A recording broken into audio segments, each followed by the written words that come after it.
আমার ঘর থেকে বের হ হারামি। শালা তুই আমার পবিত্র ঘরে মদ খাস? কই তুমিও তো খাও। দাঁড়া শালা, তোকে মেরেই ফেলবো।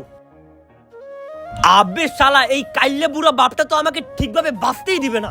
বাচ্চারা বলো কাকে গায়েব করব? এই সস্তা জাদুকর আমাকে গায়েব করে দেখাতো।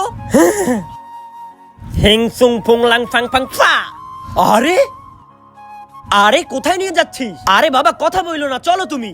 আবে জাদুকর, তুমি আমার বাপের উপরে জাদু দেখাও একটু প্লিজ। 10 টাকা নিবো। কই আসো কালা কাকা।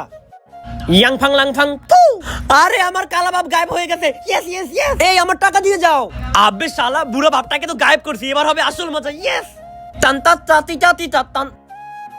আবে তোকে না জাদুকর মাত্র গায়েব করলো? আরে হ্যাঁ, ওই জাদুকর যাকে গায়েব করে সে 2টা মানুষ হয়ে যায়। কি? তার আগে তুমি যদি অনেকগুলো টাকা চাও তাইলে লাইক করো, আর যদি মাকে চাও তাইলে লাইক সাবস্ক্রাইব দুটোই করো, আর কমেন্টে বলো তুমি কোনটা চাও। শালা আমাকে গায়েব করবি, তোকে শেষ করে ফেলবো।